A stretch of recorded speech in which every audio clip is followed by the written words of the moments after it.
Muito bem, seja bem-vindo à última aula da nossa série sobre a moralidade alienígena.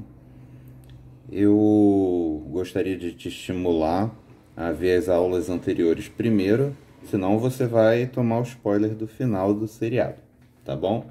É, o vilão, o arqui-inimigo, né? O último vilão que a moralidade alienígena vai enfrentar nessa nossa série, esse nosso seriado, é o niilismo fatalista. Então, daí vem logo a primeira dúvida, né? A primeira dúvida já é a primeira palavra. O que é niilismo? Niilismo é uma doutrina filosófica, tá? Que fala sobre a redução ao nada, né? Niilismo é redução ao nada, aniquilamento, não existência. Então, se na aula passada uma das coisas que a moralidade alienígena enfrentou foi o existencialismo, né? Dizer que a existência é mais importante que a essência, agora nós estamos num degrau mais avançado, né? Num nível de negação mais intenso, que diz que vai além disso e defende a não existência, né? A redução ao nada. Então, qual é o ponto de vista do niilismo? O niilismo é uma doutrina filosófica que tem uma visão cética radical e pessimista, sobretudo pessimista do mundo. Ele é um ponto de vista de que crenças e valores e princípios não têm fundamento e que não há nenhum sentido nem nenhuma utilidade na existência. Por isso eu fui meio redundante e chamei esse inimigo de niilismo fatalista. Né? O niilismo ele desvaloriza o sentido, né? Qualquer sentido na sua existência. Ele defende a morte do sentido da existência, a ausência de uma finalidade na sua existência e de qualquer resposta a qualquer porquê que você possa formular. E aí o que sobra? Sobra a destruição, sobra o declínio, sobra o ressentimento, sobra a incapacidade de avançar no caminho e sobra a paralisia. E além disso, vale tudo. Uma das frases que resume o niilismo é uma frase do personagem Ivan Karamazov, do livro Os Irmãos Karamazov, do Dostoiévski, em que ele diz basicamente, na verdade a frase dele é mais longa, mas o Sartre, né, aquele existencialista que eu mencionei na última aula, ele resume o pensamento dele, essa frase desse personagem, simplesmente no seguinte resumo: se Deus não existe, então tudo é permitido. Então, assim, essa é a filosofia nihilista, tá? O nihilista mais famoso, mais conhecido, provavelmente é Nietzsche. Nietzsche foi um filósofo e ele se considerava o primeiro nihilista de fato, né? Ele se intitulava o nihilista clássico. E ele definiu o seguinte, ele definiu o que ele chama de niilismo ativo. O niilismo ativo é um niilismo mais radical. Porque tem gente que tenta passar um pano, né? Dar uma relativizada no niilismo. Mas o niilismo do Nietzsche é um niilismo radical. O primeiro passo, segundo ele, para você se tornar um niilista ativo é você renegar os valores metafísicos, os valores sobrenaturais, negar os valores de Deus e chegar à conclusão de que não existe nada de eterno após a vida. O segundo passo é você redirecionar toda a sua força vital para destruir a moral. Né? Então veja como realmente é o arqui-inimigo da moralidade, no nosso caso da nossa moralidade alienígena. Qual é o resultado do niilismo ativo do Nietzsche? É o reino do absurdo, né? A vida Segundo ele, a vida se resume a esperar pela morte. É isso que a nossa moralidade alienígena vai enfrentar. Antes que você fique com raiva e fique chateado, né, com o Nietzsche, ou com o Sartre, ou com Dostoiévski, ou com todos os filósofos que seguem essa escola nihilista, ou com a sociedade como um todo, né? Porque se a gente olhar em volta, a gente vê que esse fatalismo, esse vale tudo, porque afinal de contas os valores e princípios não têm fundamento, isso está muito impregnado na sociedade de hoje, né? E antes que você fique chateado demais com as pessoas por causa disso, lembre-se, elas não têm nada melhor para oferecer. Quer ver? Vamos abrir a nossa Bíblia em Romanos, capítulo 6, versículo 23. Lá diz o seguinte: pois o salário do pecado é a morte. É isso que o mundo tem para te oferecer. A conclusão de que a vida é simplesmente esperar pela morte. Por quê? Porque eles pecaram. Então eles não têm mais nada para oferecer.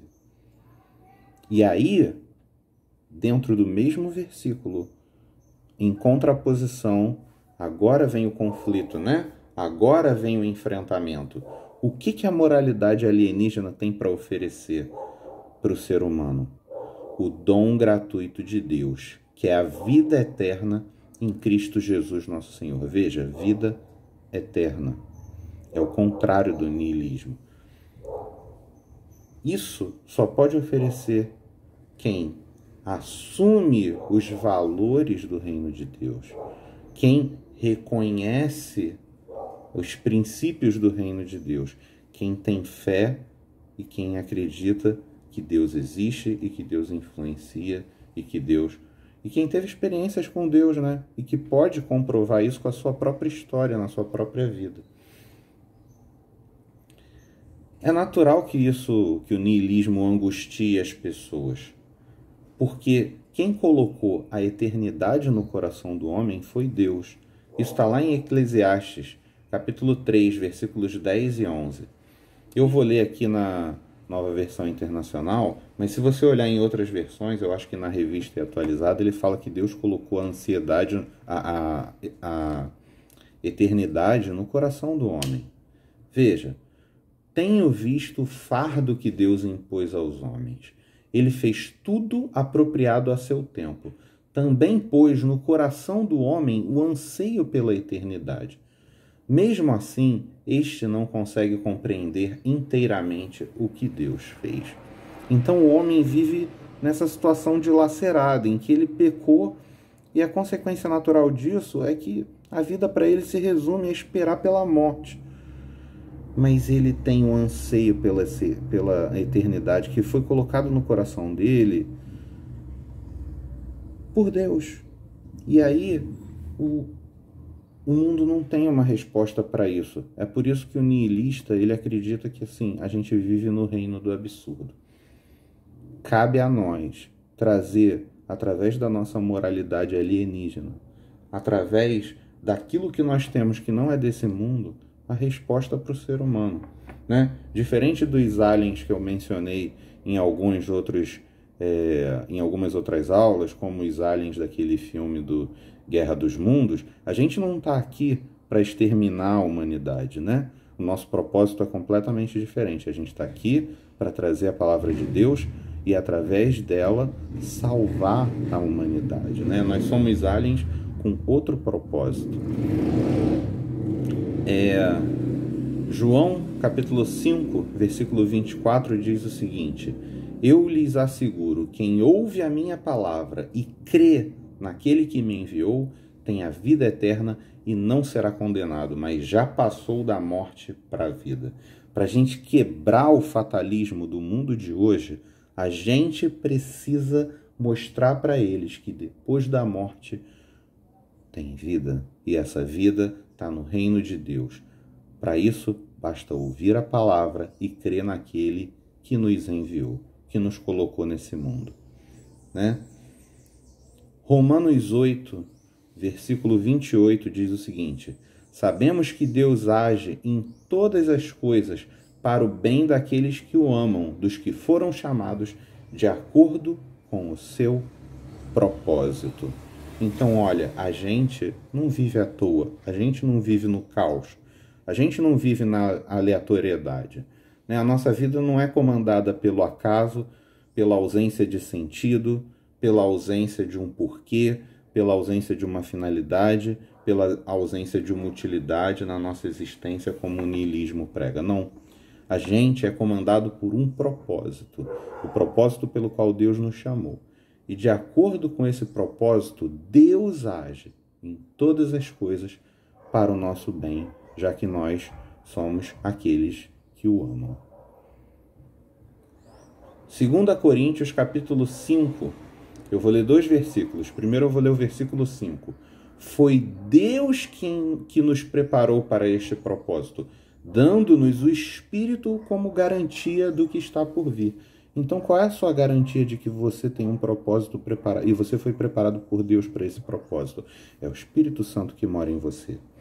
Ele é a garantia do que está por vir. Vou pular para o versículo 7. Nós, porque vivemos por fé e não pelo que vemos. E é por isso que a gente consegue enxergar o propósito que o mundo, que o niilista não consegue. É pela fé que há no nosso coração. E que todo ser humano é capaz de ter, se for apresentado e decidir crer na palavra de Deus.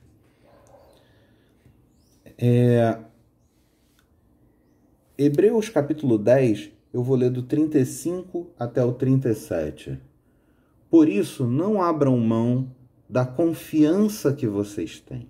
Ela será ricamente recompensada. Vocês precisam preservar de modo que, quando tiverem feito a vontade de Deus, vocês precisam perseverar de modo que, quando tiverem feito a vontade de Deus, recebam o que ele prometeu.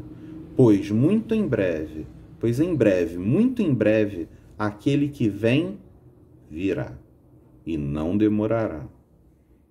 Então vejam, não abra mão da confiança que você tem, ela será ricamente recompensada. Persevere, aquele que vem virá e não demorará.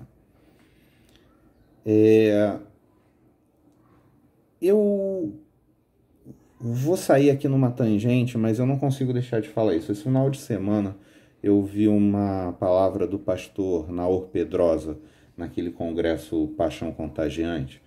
E foi uma palavra que me abençoou muito. E o que eu queria destacar dela é o que ele fala sobre a sarça ardente. Eu vou até ler o texto, está lá em Êxodo, capítulo 3. Eu vou ler os versículos 2 e 3. Ali, o anjo do Senhor lhe apareceu numa chama de fogo que saía do meio de uma sarça. Moisés viu que, embora a sarça estivesse em chamas, ela não era consumida pelo fogo. Que impressionante, pensou ele. Por que a sarça não queima? Vou ver isso de perto. Meus queridos, às vezes a gente... Eu não queria, no final dessa última aula, que você encarasse essa questão da moralidade alienígena como uma coisa sisuda, como uma coisa... Eu sei que eu sou muito sério, né? Mas apesar de ser sério, eu sou uma pessoa feliz. Eu talvez não extravase isso também, mas eu sou uma pessoa feliz. E eu não queria que você encarasse a questão da moralidade como uma questão sisuda e séria, moral, regras, e a gente tem que... Eu sei que tem horas que a moralidade, ela traz um aspecto mais sério, né? A moralidade, ela não é tudo é relativo, faz qualquer coisa. Ela não, ela tem princípios, ela tem valores, ela tem propósito, né? Mas isso é para te libertar, isso não é para te amarrar, isso não é para te limitar, isso não é para te tolher, isso é para te libertar, é para você não ser escravo das suas vontades, como a gente falou quando a moralidade alienígena enfrentou o hedonismo existencial, né? Isso é para você não ficar perdido, igual... E foi isso que aconteceu quando ela enfrentou o relativismo absoluto. Isso é para você não ficar sem saber quem você é e se definindo por um monte de coisas que talvez você até goste, mas que não devem definir você. Como a gente falou quando a moralidade enfrentou a identidade self-service. Principalmente a moralidade alienígena, ela tem o fogo de Deus ardendo, mas isso não te consome. Pelo contrário, isso te deixa leve. A Bíblia diz que o nosso jugo é suave e o nosso fardo é leve. Né? Quando o mundo vem te servir a ansiedade numa bandeja de prata, né? Como a gente falou, quando a moralidade alienígena enfrentou a ansiedade, a gente está livre disso. A gente rejeita essa ansiedade, a gente não precisa disso. Quando o mundo vem dizer que nada tem sentido, nada tem propósito, a vida é regida pelo absurdo, a vida se resume a declínio, destruição, ressentimento, incapacidade de avançar, paralisia, a gente diz, não, a vida tem propósito, eu tenho fé, eu tenho um Deus com quem eu tenho experiências reais, as quais eu posso testemunhar, e é essa fé, esse sentido, esse propósito para o qual ele me preparou, para o qual ele me criou, né? Que me dá a certeza da eternidade, a certeza de que eu vou passar por esse momento da morte e isso não vai ser o fim. E por isso as coisas que eu faço têm peso e têm sentido. E é por isso que esses valores têm peso de eternidade, né? Tudo aquilo que a gente faz tem peso de eternidade. Eu quero finalizar aqui a minha última aula dizendo o seguinte: presta atenção, o que atraiu Moisés foi justamente o fato de que o fogo não consumia a sarça. O que vai atrair o ser humano para você, alien, o que vai fazer com que o ser humano fique impressionado com você, alien, o fato que vai fazer com que o ser humano fique curioso e venha conversar com você, alien, é o fato de que você não queima. É o fato de que o fogo de Deus arde em você, mas não te consome. Um dos maiores testemunhos que eu já tive sobre a minha vida foi um amigo meu que virou para mim, ele não é crente, e ele falou para mim, o André, ele é crente, mas ele é um crente diferente, né? Ele é um crente, assim, que não é sisudo, não é sério, não é chato. Ele fala do que ele acredita, mas ele fala de uma maneira alegre, de uma maneira tranquila, de uma maneira feliz, de uma maneira espontânea. Eu fiquei muito feliz quando ele falou isso para mim, porque é isso que eu quero demonstrar, que ser crente, que ser cristão, que ter essa fé, que ter esses valores, ter esses princípios, ter esse propósito, né? esse sentido na vida, não é uma coisa para te consumir, não é uma coisa para deixar você sisudo, você para baixo.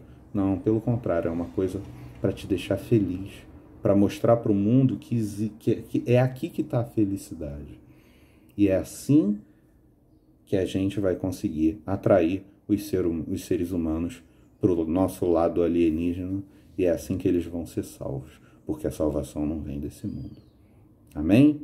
Deus te abençoe. Eu espero que essas aulas tenham sido uma bênção na sua vida, e continue firme, continue com a sua vida diante de Deus, e Deus vai te abençoar e vai te usar para alcançar, para estender e aumentar o reino dele, com certeza, em nome de Jesus. Amém.